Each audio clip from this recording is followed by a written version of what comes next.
putting money on the problem. That's a great Yeah. That's a great quote. You got to need that on a shirt. Let's merge. Yeah.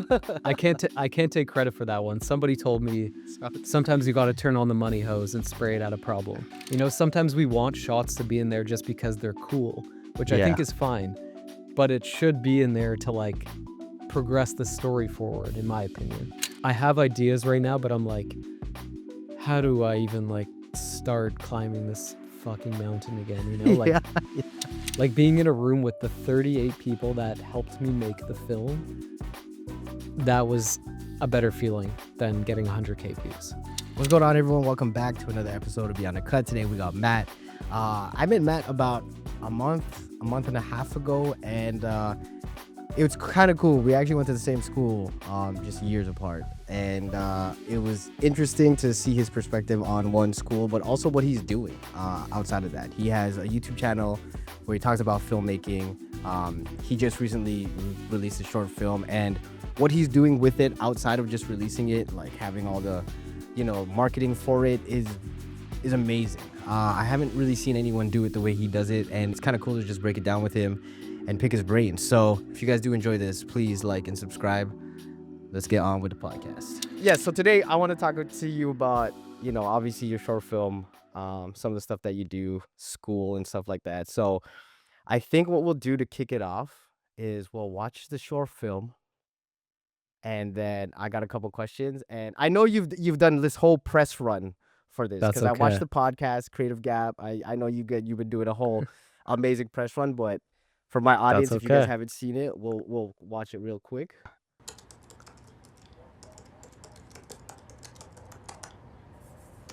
Okay, I could teach you this all day, but it's not gonna matter unless you put really, really hard work and effort into this. You're gonna have to try and try and try, because this is probably your first flip trick, and it's gonna be hard to get, okay? A lot of people take months to learn this trick. Don't get discouraged.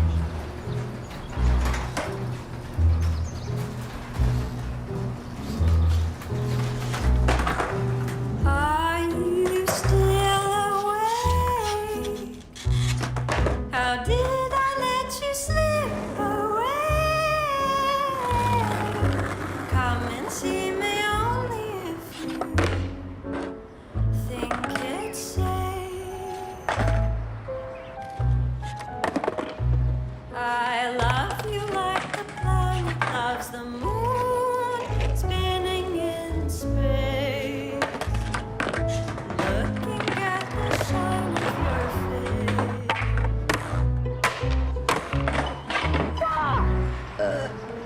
Wanting you without a reason. Climbing up a tree. There on a leaf, a polka dotted tiny lady, all dolled up like me.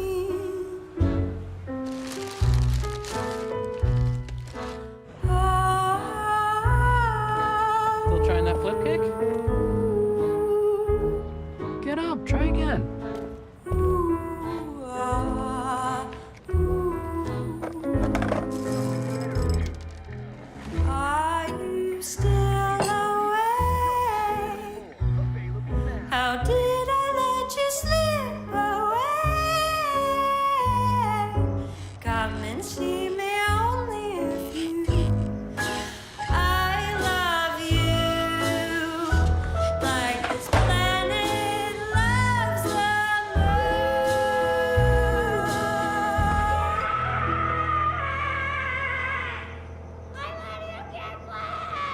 It was super fun putting that together. Yeah, dude. And honestly, I think the best, some of the best feelings is like the comments you're getting.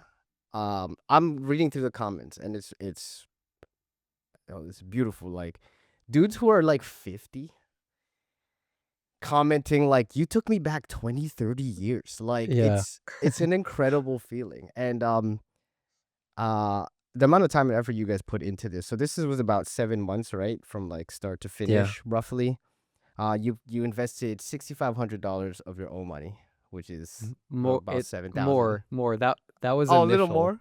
That was A little oh, bit that's more. initial? Around 7,500 to like 8K. Okay, Because so yeah, we'll say things happen. Had to put more money into it. Anyways, the budget always goes up. Like you give yourself a number, and then it's like in the back of your mind, have an extra like 1,000 or 2,000 bucks to like put into the project. and it's like, at that point, you spend let's say you do spend, like, the 6,500. It's like you can't say no at that point because you're like, "Ah, we're so close. We're already." There's no turning back. Like Yeah. there's some problems that you will hit along the way where the only solution is by putting money on the problem, and that's Yeah. what you have to do sometimes. Putting money on the problem. Yeah. That's a great quote. You gotta need that on a shirt. Let's merch. Yeah, I can't take credit for that one. Somebody told me sometimes you got to turn on the money hose and spray it at a problem. Just Yeah, oh, man. exactly. Dude, you know what's crazy? One of the things, I guess, was after, it was like someone slashed your tires. Um, that it was like an extra cost, which is another insane Dude. thing. Yeah. Yeah, just like because also like on the shoot day as well, the production company, that happened and they didn't tell me because they didn't want to like get in my head. And then the day after, when I met up with them, they're like, "Hey, just so you know, like we had to spend another like $400, and since it's my Oh, project, I had to fork up the cost for that." But they didn't tell me on the actual shoot day because they didn't want to like get in my head, which I thought was like really strategic. shout out to the crew, man. You need people, because Yeah, yeah, that's great team totally, chemistry because totally. they mentioned that. Now you're thinking, now you're like, man, everyone's kind of pissed, and then like you're worrying about it. Now you're worrying about how much more money that you're gonna Yeah. put in. Yeah, no, And I that's really cool. get in my head on shoot days because I'm like, all these people are out here for me on a favor, no one's really getting paid. Yeah, yeah. And, if we start going over schedule, I'm like, oh, like I don't want to upset, the gaffer Yeah. or whatever it is. So Yeah, yeah. And it's cool because you've been in the industry for so long, so you know how important it is to work within a team and like to respect people's time because on a set, it's never on time. So you're trying to minimize like the most amount of how far totally. yeah, the time over. Yeah. Speaking of like time, the shoe shot, 2 hours over, you said. 2 2 hours hours over over. on the shoe shot. 2 hours over. I'm gonna bring it up real quick right now. Yeah. You initially wanted it to be longer because you guys planned more like heavy for this. This shot, like I wanted, so the actual shot, we filmed it, him opening the door and then Oh, okay. like it takes place way longer. Him opening the door, we see him walk in, take off his shoes. So we actually lit for the door to be open as well, because this took place all in the daytime, and our first setup is actually at night. So the crew had to black out like the whole front of the house in order for it to be nighttime. Um, and if that was the case, if I knew, it would have just been him like starting from that point. We wouldn't have to gone so hard like blacking the whole front of the house area. And it was just like this shot took many conversations. It was coordinating with the lighting team for for it to be like, okay, we're starting night, then it's going to be a midday look, and then it's like a sunset look. So that was a whole thing to communicate with the lighting team. And then also the art director as well, for it to be like, okay, we need 3 different stages of wear of the shoes. So it Yeah. was us purchasing 3 different pairs of that exact shoe and then aging it, with a sandblaster. Yeah, our prop master, Tamara, she, like, was sanding the shoes down with a sandblaster. So it That's just took a just lot of crazy. coordinating as well, and also, like, for Avery, the actor, to be able to land the shoes in that very position, Yeah. was tough as well, because like, he kept tripping over the shoes, his jeans were tripping over it, so that's what, like, put us so far behind, was getting all the lighting right and getting it Jeez. to land in that perfect spot. Yeah, you guys did actually so much like taping it and even the way the strings are falling, there's just so much that go into it. So you initially had this longer where he's coming inside. Do you have like did you guys record for that? We record yeah, the first shot, the actual recording is we see him fully walk through the door, he takes off his shoes and exits the frame. That in and of itself was like 10, 15, 20-ish seconds. But then when it came time to post, it was like it didn't need to be in there for any longer than it did. Like I really tried to make this thing so everything is, like, serving the story, Yeah. What? because it felt like it was dragging. When I replayed it when we were cutting it with the editor, it just felt like it was dragging, and I wanted the shot to stand out when it's like, "No, this shot is just to show, like, time passing, and he's tried it for so long." Sometimes we want shots to be in there just because they're cool, which I Yeah. think is fine, but it should be in there to, like, progress the story forward, in my opinion. Of course, that's what makes you a good storyteller, right? Yeah. You have to cut it out. Is there any? Because I know you post a lot. I don't think I've seen it. Is there any way that we'd be able to get the full shot of it, like by I'll itself? try to send it to you. Yeah. Or like even if Yeah. you post, because I know you've been, yeah, dude, your media run for this short film is amazing. That's a whole other Thanks, thing. man. I love Thank you, I love dude. what you're doing. Um, I really yeah. tried to go hard with it. So I'm jumping all over the place because like That's I want okay. to talk about this, but dude, I'm like I want to talk about everything before I forget it. Totally. So what you're doing is you came out with the short film, but man, your social media, like you're I don't even know how many pieces you have. And I feel like you're still coming out with stuff. You're jumping on interviews. Um Strategically, did you plan to have this kind of, you know, media run with this short film, like, before you started? So, the podcasts, that wasn't, like, a planned thing. That was just, like, I put it out, and I tried to make as much noise as possible, Yeah. and inevitably, like, people reached out, Carlo and you and Nigel as well to hop on their podcast, which I'm, like, so stoked about as well. I've never been Yeah. on a podcast before. Um, but all the short form content and all the YouTube content, that was, like, pre-thought out before. I kinda Wow. have this, like, these go-to things I could talk about with a shoot. Um, like, some good examples is, like, 'cause I think with short films, you have to be really strategic because you wanna respect everybody's time. So, like, I usually go super hard in pre-production with, like, shot lists, storyboards, director's treatment, all this stuff, because you can't waste any time on set. So having all these things, like, gives you a ton of content to post as well.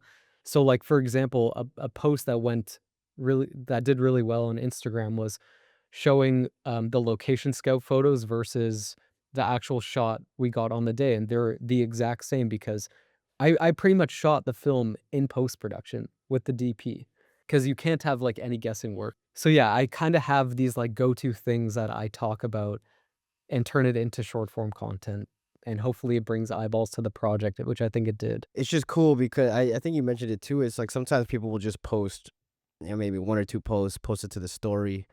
And you said Can't it, do that. yeah, it's like you spend how much money on this, how much time. It's almost like you also owe it to the crew to like I love that you're showing, the props and like all that, like everyone helping out because it is such a group kind of effort and project that it's cool that you do that. Because sometimes people just post one thing and a couple tags in the captioner is great, but showcasing the whole team in a way is cool Totally. because I saw that you had the props master, even shooting behind the scenes, like sanding the shoe down.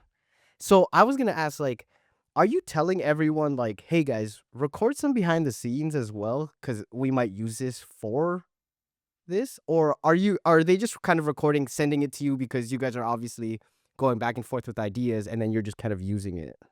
Good question. Uh, in definitely moving forward, now that you tell me that, I'm gonna tell the crew to record their process as Okay. well. Yeah, yeah. But for example, like the sanding shot, like that was actually just to communicate, hey, this is what stage one looks like, this is what stage two looks like, this is what stage three looks like. Um, so then it was just me, like, in post production when I was editing the behind the scenes, I'm like, okay, what do I have to like communicate what it actually took to pull that off? And fortunately, we had that shot. And like what I always tell, filmmakers that reach out and people that want to get into like posting themselves online, like you have to take your projects as far as they can go with content. And if you want to get eyeballs on it, the example that I use is like look at Marty Supreme and what they did. Like the behind the scenes is equally, if not more important than the actual piece itself. Like that's your marketing material for your project. and you talked about it too, and you mentioned it. You said people care more about the process than the film itself. You know, why do you think that? Why do you think that that's the thing that people are kind of attracted to? I honestly think it's because we've never really seen the curtain peeled back on like movies and film sets. Like this is like a very new thing. So it's cool, it's interesting. Like, yeah, I just think it hasn't really like we're just starting to see Yeah. behind the scenes and stuff like that. Before it would just be like you just see the movie and that was it. But people want more. People want to see more. So I really think going forward, like this is the future of what it is. Yeah, actually, it's weird. I don't know if it's because like I'm obviously like older and I don't know if you remember like getting DVDs and getting like director's cuts and Oh behind, yeah. but see after that, after the whole collection of, obviously every now where everyone's streaming movies, we don't get the behind the scenes. I think maybe now I'm starting to see a little bit more because it's coming back into it. Like and now that you're doing it, it's like this new wave of hey man, we could show behind the scenes for like a whole month after we've released the film, and it actually works so well. It works so well. Um, Totally. you also had it looked like behind the scenes, like a shooter on the day of, maybe. Did you have someone recording you?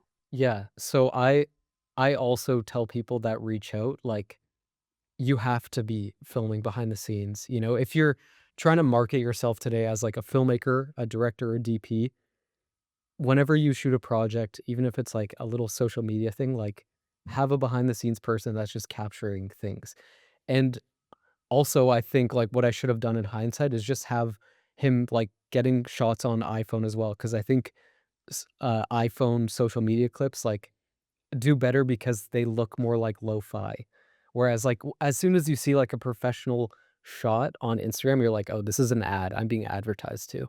Yeah, it's like Um, too planned to be totally, marketed. Yeah, totally. no, I love that because when I was watching your breakdown on your YouTube channel, um, because I'm essentially that's what I essentially did when I went to Saudi recently. It's like I was filming everything, but then I saw the iPhone stuff and the vertical stuff, and I got that feeling too. I was like, man, I should have recorded just more on my phone. I was recording just everything on my Yeah, camera, and I was like, yeah, it feels too polished a little bit. Um, but I love that how you had just it was like whatever you had, the footage you had to tell the story, sound bites here and there. Yeah, it was great. totally. Yeah, definitely record behind the scenes stuff on iPhone. That'll arguably do better on social media than an actual professional camera. That's crazy. What Yeah, a strategic move too, I feel like. See, I yeah. think this is like I feel like you need a whole master class on. I know you teach all this, you teach on your YouTube channel, but it's important. Like I'm telling you right now, when I was like watching your stuff and I was like obviously I'm doing research for it and I'm looking at all your posts on social media, I'm like, dude, Matt is just killing these shorts right now. Oh, Like I appreciate that, man. absolutely. Yeah. And I think it's also easy to like get in your head and be like, I'm being super annoying about my short film. But then I'm like, no one cares. Like if somebody doesn't like it and scrolls past it and I'm annoying them, on to the next and forgotten about in 5 It's one seconds. thumb scroll for these guys if you really don't like Exactly. it. Exactly. But because it's different it's not like you're posting the same content all the time. It's like a different, you know, piece of education or entertainment. Totally. Yeah. I try to really frame things in a way to like educate the audience and the viewer to like hopefully get value out of what I'm talking about. And hopefully that'll bring people to actually watch the short film. This whole thing taking place in oh, it's like just going back in time. It feels so good. Thanks, man. It's so Thank you, good. dude. Dude, like and the little Easter eggs you have where it's like your old MacBook. So yeah, that this laptop Yeah. is like where the my personal laptop where I actually started to edit skate videos and get into like video editing. Like you could see in the dock on the bottom, Final Cut 7. That's what I used to actually start editing skate videos. That's great. Wait, so this was still running? Like you just had this and it was like, okay, cool. Do you use this at all, or like how did you So even get? so little side story. I had the laptop, but I wasn't sure if it was working. And Liliana, our production designer, took me to this place that they rent old devices to productions. Like for example, the movie Blackberry. they rented all the devices you see in that TV show to that production. So they have access to, I need a computer in from 2012. This guy will pull out, you could see in the behind the scenes, he pulls out a box. He has all the devices from 2012. So he showed me a few laptops he had. He didn't have the exact one I was looking for. And also we ran into an issue of like the screen flickering on camera. So he's like, I have the old charger for the MacBook that you have. Take it home. You can honestly keep it and see if it works. I plug it into my wall at home. The computer turns on perfectly. So I'm like, Dude. okay, sick. I can actually use it. That must have been a trip because before that, when was the last time you turned this thing on? Probably as when I was like this kid's age. No, dude, that's crazy that it still kind of worked. Shout out. This is like an Yeah. ad for Max. Exactly. Because And also funny story as well, like because it doesn't connect to like Wi-Fi today and like it can't load like a modern YouTube browser. So we had to actually like record the screen, find an old YouTube browser and just find a because this is actually just like a screen recording of a YouTube video. dude, this is what I was gonna ask you. Because my question was when I was looking at it, I was like, how did you get this like? First of all, the YouTube interface is Yeah. crazy. Looking at it, There's a the dot. there's a Chrome extension where you can choose any date and have like the YouTube browser from that time period. That is So that's what we had to use. insane. Yeah. What? You guys must have been tripping out and like going back to these videos. You actually probably felt like you're like, man, I'm 13. I'm 13. Yeah, dude, literally. What? That is So, yeah. wild. No, I love that. I was like, There's so much work like behind the scenes that like doesn't get shown on film sets, which is why like, doing behind the scenes is so crucial. Because yeah, no one I would know love it. about like how deep it goes. And there's probably so many different things that I know you covered the behind the scenes, but I bet you there's like ton more that you're like, okay, maybe we don't put this in because like that this is so Yeah. interesting to me. Like Totally, me like- watching it, I'm like, how did they get this on? Like how did the computer still work? This is nuts. Totally. And even like little things like the iPod in the bottom right, and then Yeah. there's like the Nintendo games resting on the lamp on the left side of the On frame. yeah.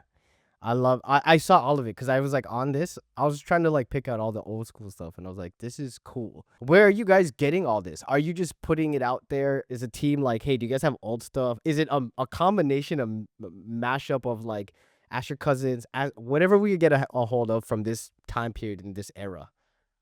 Dude, so shout out Liliana. She's the production designer behind like all of my projects, and she is just like a wizard. I'm like, yeah, hey, where I did you have get this project. I want it to take place in 2012. She's like, okay, no problem. Like, I'll source all the props. So we go to a prop house, and she'll like start picking out things. And even if you go to the skate shop, in like the bottom of the frame, there's a POS system, like a cash system that is period accurate to 2012. That keyboard, This? that the money that you see, the $20 Yeah. bill. Dude, I had because obviously I know what a $20 bill looks like in Canada, so I'm Yeah. like, oh my god, this guy got a, I was like, what? Yeah. So all this stuff is like period accurate to 2012. I That's think crazy. most people probably wouldn't notice, but like the people that do, hopefully that they'll notice that. It's important though. It's important to like the authenticity of the film and the feeling. Totally. That's crazy. Where did she's a wizard for real. She's a This wizard, is- dude. You know what? I should have also. We should have actually had some of the crew on here at the same time. So I feel like that energy. Honestly. Yeah, no, that would have been great. To be able for you guys to talk about it. Like, have you guys met up after the film was released? Have you guys talked about it as a group? Like, Yeah, so Yeah. like before the film was released, we did like a little premiere, just getting the crew together and a few other people. And that was the first time everyone saw the film, and yeah, it was just like it's super heartwarming to get the people in the room together that made the thing and show it to them, even if it's just like a small premiere, 5 people, 4 people, yeah. and getting them to watch it is like the best feeling. It is. Like that's the thing I miss about school. Like when you finish a project that you're proud of, and everyone gets to watch it. It's like, oh, Totally. this is great. And- Um, And it also really put things into perspective for me for like, we get bummed when a video gets like 100, 200 views, but then, 38 people came out to the premiere, and seeing that many It's people wild. in a room, you're like, holy shit, like this is a lot of people, and you're nervous to show your project. That's such a great feeling to actually see those people because you know online you post it online and people comment and stuff and you know let's say you have like 10,000 people like liking it and stuff. There's something different about actually seeing like 38 people in a room. You're like, damn, Totally. like gratitude. Like I'm so grateful for all the people that show up for me and the team or whatever. Totally. Totally. Oh, also too, like shout out to the little things like this, you know, with the shoe shot. Like even the changing of the shoes in the back. I love like the little Yeah. details of that stuff. You know? I actually don't 'Cause- even think I've noticed. oh really? Like Yeah. in two shots it's the same, but then like look, see like how it just moves? Oh, okay. I didn't even Yeah. notice that. I was like, okay. That's Okay, we're gonna hilarious. cut this out, Matt, and we're gonna pretend like you know. No, That's no, funny. because like I love stuff like that. Like I'm looking at stuff because it's so accurate. It's like obviously people are coming in and out of the house. You know, True. there's just like a lot of different things, and even in the back on the right here, it's like I love, like the chain. Like there's a plant here, or what look like a plant, and True. or True. yeah, I didn't, and a dude, little blowing my overexposed. mind.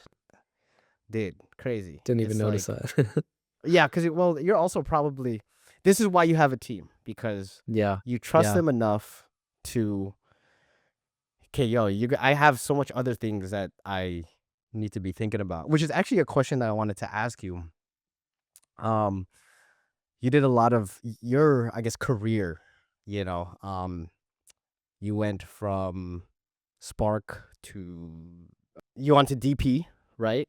And then direct. This is your first directing. I don't even know what project where you're like Yeah. fully in the back seat.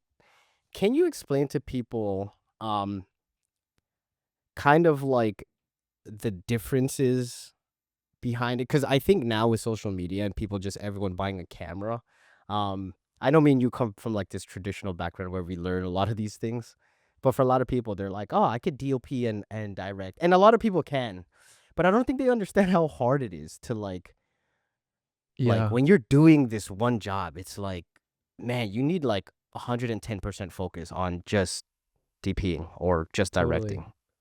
Yeah. Yeah. Like, so I originally wanted to be a DOP, and I've directed and DP small scale projects like little documentaries and stuff like that, and even client work.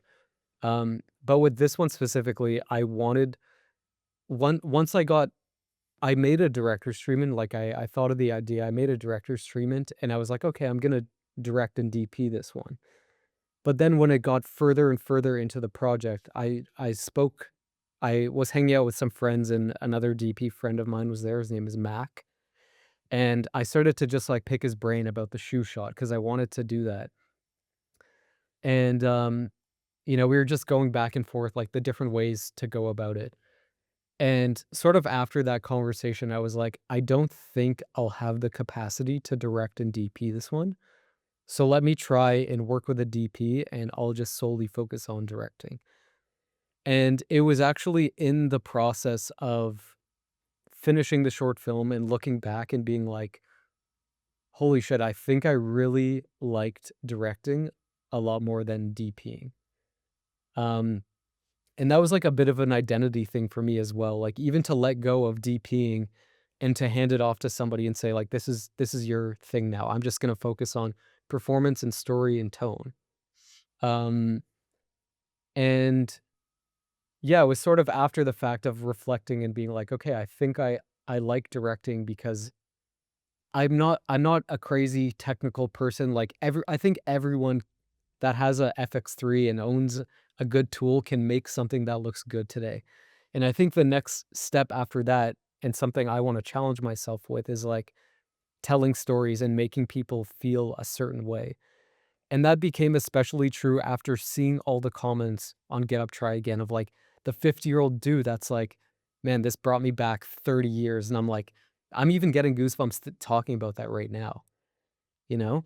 Because that was the exact feeling I was going for. Like, I wanted to look back on this one day and just be like super stoked on it and be like, this is me. This is who I was as a kid. And if I made other people feel that way too, like nothing brings me more joy than that. That's so crazy that yeah, you even talking about it again. And we just talked about it. It still amazes me that like people in their 50s and they're like, dude, even the shoes make me feel like I remember. I'm like, that's wild. And it all kind of stems from because initially you got this idea, you were on set and it was like sodium vapor lights, so the street lights that you know. So it actually was this idea where it brought seeing that light brought you back to practicing. Okay, kickflip, Yeah. and then from there, it's like this idea that actually brought you back to a time. You're like, I need to take this and bring people back to that time as well, which is an incredible. It's just art in Exactly. general. Art and creativity is crazy how that happened. And you were just on a other set doing your job. You're like, okay, let me do that. Yeah. That's where inspiration came from. It's wild. For people that don't know what Kevin was referring to, the idea I remember the exact day where this idea stemmed from. I was working as a spark on a set, setting up lights, and the production rented these sodium vapor. Our gaffer rented these sodium vapor lights. They only emit sodium vapor, and you put them really high up on a stand, and it looks like a regular street light deep in the background. And I remember as I'm setting up these lights, I was like, I really love sodium vapor lights, and I remember and as I'm setting up these lights, I was like, I remember as a kid, like, being a little kid, learning how to kickflip under sodium vapor street lights and trying it. And then I'm like, "Hold up, that's a great idea for a short film," because I know, like, 1,000 other skateboarders can relate to this exact feeling of landing a kickflip for the first time. But then that idea sat in my mind for, like, 2 years up until, like, I was like, "Okay, I'm gonna flesh this thing out." And then came the birth of Get Up, Try Again, I guess. Wild. That is such a cool. I don't know. That's such a cool story. And just like I think for creatives to sometimes they force ideas because they just want something to get out. You've had that in the back pocket for 2 years, and it was Yeah. one of these things where it's like, yo, let me just come back to it. But it shows you like if you felt that way from seeing or just being around this one essential object gave you this feeling to just be like, man, there's so much other people that would probably feel this way that you knew for Yeah. sure. You're like, I know for sure 1,000 other people would feel it, like at Yeah. least. Um, so interesting. When I heard that, I was And like, it's funny to wow. even confirm that I was like, "Hold up, am I on to something?" I had to even talk to my friends that skate. I'm like, "Yo, do you remember the first time you kickflipped?" They're like, "Pff, of course. I was here, I was wearing these shoes, I was wearing skinny jeans." Like, they listed all the things that they can remember. So I'm like, "Okay, this is a good idea, I know." Dude, that's perfect like research for it too. Like, Yeah, totally. what did you specifically okay for with directing? Why did you like directing after you're like, okay, actually I really like this more than DPing, and you probably want to go more into it. What was it that actually made you feel like you enjoyed it more? That's a good question and something I'm still trying to figure out. Um, Okay. what I liked more was 'cause as a DP, you get hired onto a project and then the shoot day's over, maybe you get into the color session and then that's it. But on this project, it was like every single detail in this project has like my fingerprint on it. And I think having that when I watch it back, it just feels so much more rewarding. And when I grew up making videos as a kid, I never thought like I'm a director, I'm a DOP. I just made things. And I feel like I don't know, we add so much weight into these titles of directing and DPing when it's just like I don't know, it just it I feel like I almost had to lean into the official title of director because it's like, I've done this big thing now, and now I can call myself a director. But I feel like I was always capable of just like making things at this level, I guess, leveled. Yeah. Um, so I don't know, like if the word director comes with the achievement of creating a short film and writing something and getting it to a finish line, like that's the thing that I'm just gonna like take and run with. I don't know if that really answers your question, and I don't No, know if that it made any sense, but it does to me. It's like because there's this whole thing. It's like fuck titles. Like who yeah. cares? Like but I think it is that having the your fingerprint or your touch on the whole project. There's like this sort of world building you have to do. I feel like as a director, and like to communicate that to every department, to see the vision that you. I feel like communication is the biggest thing, like for a director. Like it's so hard. I don't think a lot of people like realize that, and a lot of people can't communicate that or have like this clear vision. So I totally get it. But at the same time, you're like, you're getting into the. I just want to make things right now. I think to answer your question more simply, what I really enjoyed about directing on this project was, like, being able to let go of all the technical things I needed to know as a DP and, pass that off to somebody else and just say, "Hey, just give me, like, a medium shot right here," and then Mac just only focuses on finding the best medium shot, and I'm like, "Cool, that looks great. Now I could focus on, like, what I want the person to do in the frame." Yeah. And just being able to work with, a skateboarder and understanding that world as well to be like, "Okay, like, with the Shugu, like" no, that's a bad example, like, a big hurdle was making him look like he was a bad skateboarder, and being able to find that with him as well was a really fun process because he's a really good skateboarder, and the thing with all skateboarding short films and projects is as soon as somebody, like, steps onto their board, you could tell what skill level they're at, and as a skateboarder, it's really easy to make things that don't come across, like, good to other skateboarders, if that makes sense. It's keeping it authentic, and that's actually one of the questions that I want to ask you, like in specifically directing Avery. What did you tell him, um, to make it feel like he was like a noob on the board? Like what are the actual things you said? Because for me, I'm not. Everything's just like I'm just like okay, you could feed me this and I'll believe it. But what was the things that you actually directed? Like what did you tell him? Like Avery, okay, you gotta, your footing here is a little too pro right now, or Firstly, it comes down to, like, I really tried to build a rapport with him as well, so I actually met up with him and his mom, like, 3 separate times at the skate park just for him to, like, get comfortable with me. He's never acted before, he's never really, like, been on camera. Um, so firstly, I think it's really important to, like, build a relationship first and just, like, I went skateboarding with him, we hung out and like, shot the shit. And then, like, we never rehearsed or anything like that, and I was actually quite nervous going into the shoot because 'cause I'm like, "I don't know how he's gonna be on camera." But, like, it's too late now, we're already on the first shoot day. So the first shoot day was at the skate park, and because we had built this rapport, we were, like, comfortable with working with each other. Um, so then when it came time we started with the easy stuff first. That's another really good tip is, like, if you're shooting a short film, do, like, the easy stuff just to get people comfortable in front of camera.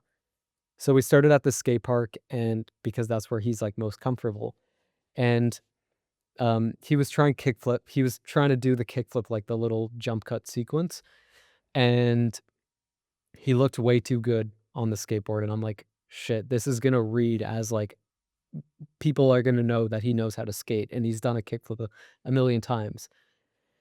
So, like, there's these little, like, minute details you notice as a skateboarder, so we actually made it so, like, his foot was, like, really, really high up on the board, which, like, you don't really do when you're trying kickflips. Like, usually as a beginner, it's as low as possible, um, but for him, it was, like, close to the bolts and just, like, flicking really poorly and bending down kinda, like, uncomfortably and just trying to look unstable on the board. So, we just had to find that on the first couple days. I love that. I love the little details of it. There's so much that goes into it, and it was probably harder for him to right? You know what I mean? Like to get on it Totally, and not look comfortable because he's like, I totally. only know how to get on this thing. Exactly. There's a couple Easter eggs, which is fun, like, the guy at the skate shop sold me my first skateboard. He gives me that exact look to this day. Oh, that Um, yeah, okay. That's what I the also wanted guy to ask too. Like, do you keep in contact with him? Oh yeah, I'm a diehard customer there. Like Oh, I okay. go So there it to was buy natural for you skateboards and to yeah. snowboards. Yeah. So yeah, that guy sold me my first skateboard. He gave me that exact look when I bought my first board. Um, then the guy at the end as well, Yeah. who says flip kick. That's actually a professional skateboarder. His name's Lee Yanku. He rides for Vans. He's a crazy skateboarder. And I just wanted a little Easter egg for like the people, if you know, you know who that is kind of Yeah, thing. yeah. And how did you get in contact? Are you friends with Yeah, him I'm as friends with well? him. Yeah, Yeah, okay. yeah. So it's kind of cool. Man, Yeah. I'm just thinking too, like, for Avery, he must be the coolest kid on the block right now. You know what I mean? Yeah, like think about it. Like, It's actually dude, yeah. He was actually like fanning out to Lee a little bit, and it was just like cool to see them interacting as well. Cause he's like, holy shit, you're a professional skateboarder, you know? yeah, no, that's such a cool experience. Hopefully, oh man, that's amazing. Think about that. Being 13 and just getting called to do this and Oh yeah. obviously living online right now. Now he's like, "Hey, this is 100K people have watched this," you know? Yeah. He's stoked. Like he showed his school, his like Yeah, class, and his yeah. mom is like fired up. Yeah, it's sick. Okay, do you actually have any more ideas that have been brewing that you're like, after doing this, have you thought about anything, or are you still like fixated on this run for this short film? Are you thinking about another short film? I'm thinking about things, but it's like I think no matter what, you're always like scared to dive into something else. Like that feeling never really goes away. I have ideas right now, but I'm like, how do I even like start climbing this fucking mountain again? You know, Yeah, like yeah, this yeah, one took yeah. so much work, and I feel like I definitely rode a little bit of a high with it. And, you know, when the high naturally comes down as well, like you feel down as well, and you're like, okay, like what should I do now? You know? Yeah, So I'm yeah, kind of at yeah. that point. Do you feel like your batteries are like emptied right now mentally, or are you like you think you could just get back into it like tomorrow I or the could next? definitely get back into it. Like, there's no better feeling than being on set and creating Mm. something. It is honestly just the fear to like step up to the plate, create a director's treatment, start reaching out to people again and booking things. And it's scary. Like, I wish I could say I'm this stoic person, but like, I'm not. I'm scared, you know? I want to create more short films, more projects, but it's like, it's scary. I don't know. I think that's the best feeling because it's like you were probably scared making this one. You made it, and now it's So like, scared. right? You're Yeah. probably the most scared you felt in your whole career because like you're Yeah. leading this thing. It's your idea, and but like look what happened. I think True. yeah, look what That's happened, true. right? Yeah. Yeah. And now you finished it, and you're like, dang, we did it. Um. Oh, actually, this is perfect. Question. You is there anything, um, that you would have changed? 'Cause we're talking about being scared, and I think you also mentioned it in the other podcast too. There's like certain things that maybe you looked at it and you're like, I wish we maybe not changed, but done differently. You know what? When I watch it now, and I don't know if this is my audience retention brain thinking, because this was something we struggled with in post as well. I was like, when I was cutting it, you know, the editor came from a very traditional background of like commercials and like short films and stuff like that. And I kept wanting to like cut it. I'm like, it could be faster, it could be faster. And he's like, it doesn't need to be faster. And I don't know if that was because I'm like thinking, what's going to keep the audience not bored because all of our attention spans are just shit now. Yeah. So I sometimes think to myself, I'm like, is the beginning, because I see the retention curve on the video and everyone just skips to like him in the garage. So I'm like, should I have cut out just like that first half of like him watching the video on YouTube? But then I tell myself, like, no, that is just like a crucial time in my life when, like, you know, everyone would look up on the internet how to kickflip, how to tray flip. And that's such an important part of like that era as well, of like watching videos on the internet. So Yeah. I don't know. I don't know if I would change that, or it's just because that's the way that the audience sort of reacted, of like should this part have been cut out? I don't know. What's your opinion on that? Oh, that's interesting. I don't know. I love the way it is now. I think it's also because I'm I love storytelling, and I feel like it's such an important aspect. Also too, like me growing up in this time of not obviously not doing these tutorials, but dude, me playing basketball, like looking up highlights, trying to do the moves. Like there's I get it. I because I feel what Right. this kid is going through. Right. And I think maybe too, it's like YouTube is like kind of the worst because you're looking at this graph, like, like it's the worst. Because then you also mentioned it too, like you're thinking about the titles and the thumbnails prior, because you're very Yeah. trained right now in the YouTube world because this last year, 2 years, you've been going hard at YouTube. Yeah. So that's kind of like I don't know. That's a tough battle because Totally. you're Totally. trained for it to, but it's also doing well. Do you think you would do better if you cut that out? Yeah. I don't know because well, I mean, I'm gonna sound super nerdy here, but then it's like, then the video would be shorter, and then people would actually like stick around for less time. So it would like So would less the watch time. algorithm push it that I don't know, like Yeah, see, it's kind of weird. It's like such a weird thing. We got to talk about algorithms, but that's just kind of where we're at right now for things to yeah, be it is. It is what it is. But successful. like also that seeing it with the people that made it is a better feeling than like it having Mm. 100K views on YouTube. Like being in a room with the 38 people that helped me make the film, that was a better feeling than getting 100K views. And I think that's just what you have to go for all the time. Yeah, totally. It's like everyone can. There's so many videos that could get 100K views, and it doesn't even need to be great. It could be like something random.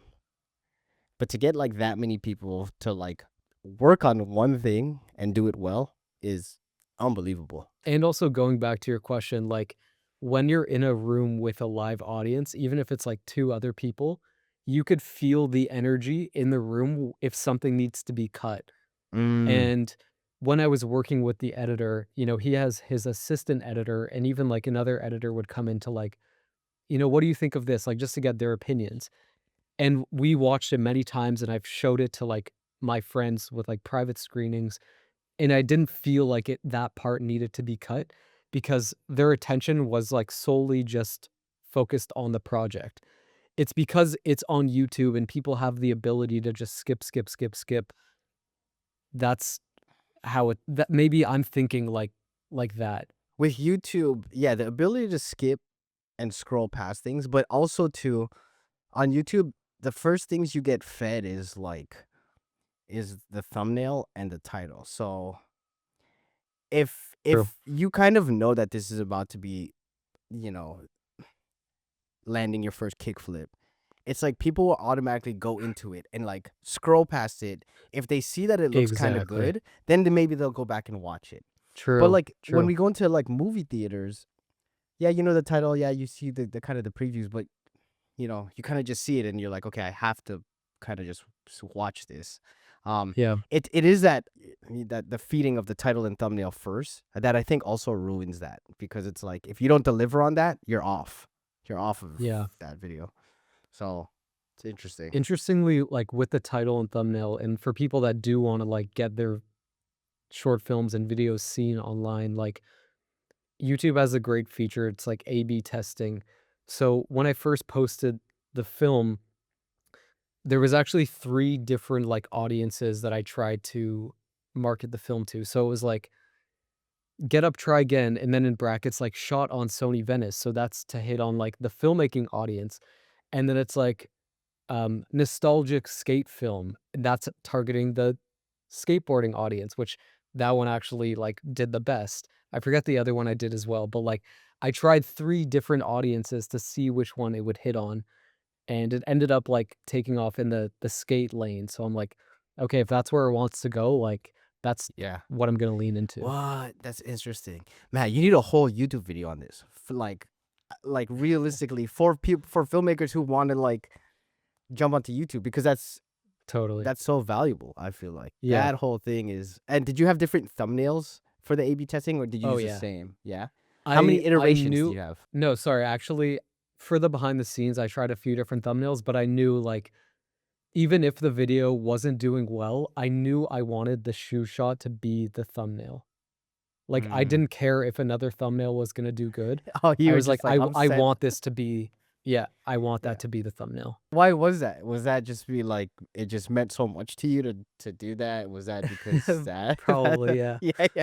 Yeah, like, You took the even most amount before of time. shooting even before shooting, I was like, "I know this is gonna be the freaking money shot right Yeah, here." yeah, yeah, yeah. You can't tell me otherwise. That's crazy. Yeah, Yeah. Sometimes you gotta stand your ground. If you want something, you're it's like, true, cool. it's true.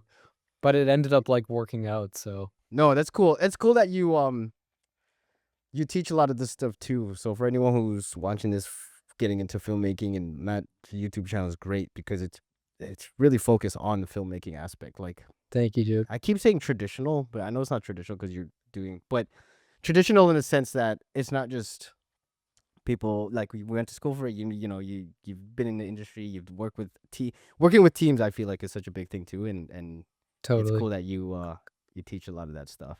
I Um, appreciate that. yeah, dude.